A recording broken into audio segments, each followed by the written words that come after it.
പ്രവാസികളെ ബാധിക്കുന്ന banking, non banking രംഗത്തുള്ള നിരവധി പ്രശ്നങ്ങളുണ്ട്. അവർ അടയ്ക്കേണ്ട ആദായ നികുതി, ലഭിക്കേണ്ട നികുതി ഇളവുകൾ, സാമ്പത്തിക വിനിമയ രംഗങ്ങളിൽ പ്രവാസികൾക്കുള്ള സംശയങ്ങൾ. ഇത്തരം വിഷയങ്ങളിൽ പ്രവാസികൾക്കുള്ള സംശയങ്ങൾ ദൂരീകരിക്കുന്നതിനായി പ്രശസ്ത ധനകാര്യ വിദഗ്ധൻ ബിജോയ് എം പൗലോസ് പ്രവാസ ലോകത്തോടൊപ്പം ചേരുന്നു. ബിജോയ്, സാങ്കേതികമായി ആരാണ് പ്രവാസി? നോൺ റെസിഡൻറ്റ് ഇന്ത്യൻ എന്ന് പറഞ്ഞാൽ ആരാണ്? രണ്ട്, അദ്ദേഹത്തിന് ഇന്ത്യയിൽ മെയിൻറ്റെയിൻ ചെയ്യാവുന്ന അക്കൗണ്ടുകൾ ഏതൊക്കെയാണ്, ബാങ്കിങ് അക്കൗണ്ടുകൾ? വളരെ പ്രസക്തമായ ചോദ്യമാണ്. അതായത് സാധാരണ ആളുകളുടെ ഒരു ധാരണ ഇന്ത്യക്ക് പുറത്തു പോയി ജോലി ചെയ്യുന്നവരെല്ലാവരും പ്രവാസികളാണെന്നാണ് ഒരു പൊതുധാരണ. അതിൻ്റെ അകത്ത് ഏറ്റവും പ്രധാനമായിട്ട് നോൺ റെസിഡൻറ്റ് ഇന്ത്യൻ എന്ന് പറഞ്ഞാൽ അത് ഡിഫൈൻ ചെയ്യണത് ഫെമ എന്ന് പറയുന്ന നിയമത്തിലാണ്, ഫോറിൻ എക്സ്ചേഞ്ച് മാനേജ്മെൻറ്റ് ആക്റ്റിലാണ്. അത് ഒരു തൊഴിൽ അല്ലെങ്കിൽ ഒരു ബിസിനസ് അല്ലെങ്കിൽ അതുപോലുള്ള എന്തെങ്കിലും ഒരു പർപ്പസിന് വേണ്ടിയിട്ട് ഒരു അനിശ്ചിത കാലത്തേക്ക് ഇന്ത്യക്ക് പുറത്തേക്ക് പോയി ജീവിക്കുന്ന ആളുകളെല്ലാവരും നോൺ റെസിഡൻറ്റ് ഇന്ത്യനാണ്. അതേസമയം നമ്മൾ ഈ ബജറ്റ് അവതരിപ്പിക്കുമ്പോഴും അല്ലെങ്കിൽ പൊതുവേ നമ്മൾ പത്രത്തിലൊക്കെ പ്രവാസി എന്ന് കാണുന്ന ആ അർത്ഥത്തിലുള്ള പ്രവാസി എന്ന് പറയുന്ന ഫെമ അനുസരിച്ചിട്ടുള്ള ഞാനിപ്പോൾ ഈ പറഞ്ഞ ഡെഫിനേഷനിലുള്ള പ്രവാസിയാണ്. രണ്ടാമതൊരു രീതിയിൽ നമ്മൾ പ്രവാസി എന്ന് കേൾക്കുന്നത് നോൺ റെസിഡൻറ്റ്, നോൺ റെസിഡൻറ്റ്. അത് ഇൻകം ടാക്സ് ആക്ട് അനുസരിച്ചിട്ടാണ്. അത് ടാക്സേഷൻ്റെ പർപ്പസിന് വേണ്ടി മാത്രം ഉപയോഗിക്കുന്ന ഒരു ടൈമാണ് ഈ ഇൻകം ടാക്സ് ആക്ട് അനുസരിച്ചിട്ടുള്ള നോൺ റെസിഡൻറ്റ് എന്നുള്ളത്.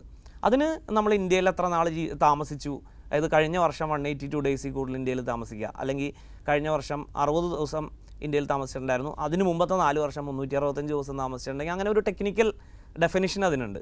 അപ്പോൾ ഇൻകം ടാക്സ് ആക്റ്റിൽ പറയുന്ന പ്രവാസി അല്ല ഫെമയിൽ പറയുന്ന പ്രവാസി. ഇനി ഇപ്പോൾ ചോദിച്ച ചോദ്യം, ഈ ശരിക്കും പ്രവാസിയുടെ ഡെഫിനിഷൻ പറയാനാണെങ്കിൽ എനിക്ക് തോന്നുന്നത് നമുക്ക് 2-3 എപ്പിസോഡ് പറയാനുണ്ട്. അപ്പോൾ അത് ആ ടെക്നിക്കാലിറ്റിയിലേക്ക് പോകാതെ ഇപ്പോൾ റഫീഖ് ചോദിച്ച ക്വസ്റ്റ്യൻ ഞാൻ ആൻസർ ചെയ്യാം. ഈ പ്രവാസിക്ക് മെയിൻറ്റെയിൻ ചെയ്യാവുന്ന ബാങ്ക് അക്കൗണ്ടുകൾ, നമ്മൾ വൺസ് പ്രവാസി ആയി കഴിഞ്ഞാൽ ഈ ഫെമ അനുസരിച്ച് നമ്മളുടെ ഇൻറ്റൻഷൻ ടു സ്റ്റേ അബ്രോഡ് ഒരു ഇൻഡെഫിനിറ്റ് ആണെങ്കിൽ, അപ്പോൾ ആ രീതിയിൽ ഇന്ത്യ വിട്ടു പോകുന്ന ഒരാൾ ഇപ്പോൾ 5 ദിവസത്തേക്ക് അല്ലെങ്കിൽ 2 മാസത്തേക്ക് ഒരു ടൂറായിട്ട് പോകുന്ന ആളല്ല, ഒരു ജോലിക്കോ ബിസിനസ്സിനോ അല്ലെങ്കിൽ അതുപോലെ പെർമനൻ്റായിട്ട് അല്ലെങ്കിൽ ഒരു നീണ്ട കാലത്തേക്ക് അനിശ്ചിതമായിട്ട് നമ്മൾ ഇന്ത്യ വിട്ടു പോകുന്ന ഒരാളാണെന്നുണ്ടെങ്കിൽ അന്നു മുതൽ അയാൾ പ്രവാസിയാണ്. അന്നു മുതൽ അയാൾ നമ്മളുടെ ഡൊമസ്റ്റിക് സേവിങ്സ് ബാങ്ക് അക്കൗണ്ടുകളോ കറണ്ട് അക്കൗണ്ടുകളോ ഒന്നും ഇവിടെ മെയിൻറ്റെയിൻ ചെയ്യാൻ പാടില്ല. അതായത് ഒരു ഇന്ത്യയിൽ സ്ഥിരമായിട്ട് ജീവിക്കുന്ന ഒരാൾ മെയിൻറ്റെയിൻ ചെയ്യുന്ന സാധാരണഗതിയിലുള്ള അക്കൗണ്ടുകളൊന്നും ഇദ്ദേഹം മെയിൻറ്റെയിൻ ചെയ്യാൻ പാടില്ല. ഇദ്ദേഹം നിർബന്ധമായിട്ടും non resident ordinary, non resident external, ഈ 2 കാറ്റഗറിയിൽപ്പെട്ട അക്കൗണ്ടുകളാണ് ഇദ്ദേഹത്തിന് മെയിൻറ്റെയിൻ ചെയ്യാൻ പാടുള്ളൂ. അപ്പോൾ ഇന്ത്യ വിട്ട് പുറത്തേക്ക് പ്രവാസിയായിട്ട് പോകാൻ ഉദ്ദേശിക്കുന്ന ഒരാൾ ആദ്യം ചെയ്യേണ്ട ഒരു കാര്യം ബാങ്കിൽ ചെന്നിട്ട് അദ്ദേഹത്തിൻ്റെ സാധാരണ ബാങ്ക് അക്കൗണ്ടുകൾ ഇതിലേക്ക് കൺവേർട്ട് ചെയ്യാൻ ബാങ്കിൽ ആവശ്യപ്പെടണം. അപ്പോൾ സാധാരണ ഗതിയിൽ അദ്ദേഹത്തിൻ്റെ SB അക്കൗണ്ട് അല്ലെങ്കിൽ current account non resident ordinary അതൊരു SB അക്കൗണ്ട് തന്നെയാണ്, അതിലേക്ക് കൺവേർട്ട് ചെയ്യാൻ പറ്റും. അതുപോലെ അദ്ദേഹത്തിൻ്റെ റെസിഡൻറ്റ് FDകൾ കിടപ്പുണ്ടെങ്കിൽ അത് നോൺ റെസിഡൻറ്റ് ഓർഡിനറി FDയിലേക്ക് മാറ്റുക. അതിനുശേഷം അദ്ദേഹം വിദേശത്ത് സമ്പാദിക്കുന്ന പണം ഡയറക്റ്റായിട്ട് ഡെപ്പോസിറ്റ് ചെയ്യാൻ വേണ്ടിയിട്ട് NRE അക്കൗണ്ട് സ്റ്റാർട്ട് ചെയ്യുക, നോൺ റെസിഡൻറ്റ് എക്സ്റ്റേണൽ അക്കൗണ്ട്. ഒരു പക്ഷേ നമ്മൾ ബാങ്കിൽ അങ്ങനെ ഒരു ഇത് ചെല്ലുമ്പോഴത്തേക്കും ബാങ്ക് പറയാം അതിൻ്റെ KYC പേപ്പേഴ്സ് എല്ലാം ഇല്ല എന്ന് പറയുമ്പോൾ എന്താ ചെയ്യേണ്ടതെന്ന് വെച്ചാൽ ബാങ്കിൽ പറയാം എനിക്ക് അതിൻ്റെ ആപ്ലിക്കേഷനും എല്ലാം ഞാൻ സൈൻ ചെയ്ത് തരാം, ഞാൻ അവിടെ ചെന്നിട്ട് അതിൻ്റെ ബാലൻസ് ആവശ്യമുള്ള KYC പേപ്പറുകൾ അയച്ചു തരാം എന്ന് പറഞ്ഞ് ആ രീതിയിൽ അത് ചെയ്യാവുന്നതാണ്. പിന്നെ ഈ നമ്മൾ തിരിച്ചു വന്നാലും ഒരു പ്രവാസ ജീവിതം അവസാനിപ്പിച്ച് ഇന്ത്യയിൽ തിരിച്ചു വന്നാൽ അതിന് സാധാരണ ആളുകൾ പറയും 180 ഡേയ്സ് ഇത് മെയിൻറ്റെയിൻ ചെയ്യണമെന്ന് കുഴപ്പമില്ല, 6 മാസം മെയിൻ. പക്ഷേ അങ്ങനെ ഇല്ല. അതായത് നമ്മളുടെ ഇൻറ്റൻഷൻ ടു സ്റ്റേ അബ്രോഡ് അവിടെ അവസാനിക്കുകയാണെങ്കിൽ നമ്മൾ അന്ന് മുതൽ പ്രവാസി അല്ലാതെ ആവുകയാണ് ഫെമ അനുസരിച്ച്. നേരെ ബാങ്കിൽ ചെന്നിട്ട് പറയുക ഞാൻ പ്രവാസി അല്ലാതെയായി, ഇനി എനിക്ക് ഉടനെ പോകാൻ ഒരു ഇൻറ്റൻഷൻ ഇല്ല, അതുകൊണ്ട് എൻ്റെ അക്കൗണ്ട് റെസിഡൻറ്റിലേക്ക് മാറ്റി തരണം എന്ന് പറയാം. അവിടെ ചെല്ലുമ്പോഴത്തേക്കും ബാങ്ക് മാനേജർ തന്നെ ഇങ്ങോട്ട് പറയും കുഴപ്പമില്ല സാറേ കിടന്നോട്ടെ, ഒരു ബുദ്ധിമുട്ടുള്ള കേസല്ല എന്ന്. പക്ഷേ നമ്മളവിടെ അദ്ദേഹത്തിനോട് പറയാണ് ഞാനൊരു മെയിൽ അയക്കാം, എനിക്കതിന് മറുപടി ആയിട്ട് ഇതിങ്ങനെ കിടന്നു വെച്ചാൽ കുഴപ്പമില്ല എന്ന് പറഞ്ഞാൽ ഒരു ബാങ്ക് മാനേജർ നിങ്ങൾക്ക് മെയിൽ തരില്ല, കാരണം അദ്ദേഹത്തിന് അറിയാൻ കുഴപ്പമുണ്ടെന്ന്. അപ്പോൾ നമ്മൾ ശ്രദ്ധിക്കേണ്ട എന്തായിരിക്കും കുഴപ്പങ്ങൾ, അതിൻ്റെ ശിക്ഷാ നടപടികൾ എന്ന് പറഞ്ഞാൽ നമ്മൾ കേട്ട ഒരു പക്ഷേ ബോധം കിട്ടുവാണ് അത്രയും വലിയ ശിക്ഷാ നടപടികളാണ്. അതായത് എമൗണ്ട് ഇൻവോൾവിൻ്റെ 3 times. ഇപ്പോൾ നമ്മൾ 10 ലക്ഷം രൂപയാണ് അതിൽ കിടക്കണമെന്നുണ്ടെങ്കിൽ 30 ലക്ഷം രൂപ ഫൈൻ അടിക്കാം. 3 times of the amount involve.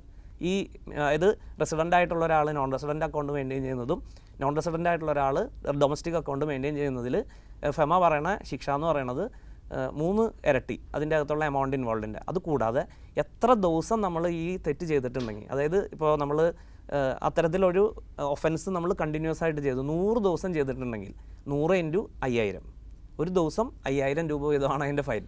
അപ്പോൾ പക്ഷേ പൊതുവേ ഇതുവരെ ഗവൺമെൻറ് അങ്ങനെ ഒരു ശിക്ഷ എടുത്ത് പെനാൽറ്റി ഇമ്പോസ് ചെയ്യണ കണ്ടിട്ടില്ല. പക്ഷേ വൺസ് ഗവൺമെൻറ് വിചാരിക്കുകയാണ് ആ പെനാൽറ്റി അങ്ങ് ഇമ്പോസ് ചെയ്യാമെന്ന് വിചാരിച്ചു കഴിഞ്ഞാൽ നമുക്ക് വേറൊരു ഓപ്ഷനും ഇല്ല. അവിടെ അതിൻ്റെ ഒരു സീലിങ്ങോ കാര്യങ്ങളോ ഒന്നുമില്ല, ഇത്രയുമാണ് അതിൻ്റെ പെനാൽറ്റി. അപ്പോൾ അതുകൊണ്ട് പ്രവാസികൾ അറിയാതെ നിഷ്കളങ്കമായിട്ട് സംഭവിച്ചു പോകുന്ന ഒരു വലിയ തെറ്റാണിത്. അപ്പോൾ ഈ ഒരു കാര്യം ആളുകൾക്ക് ഉപകാരപ്പെടുമെന്നാണ് എൻ്റെ ഒരു തോന്നൽ.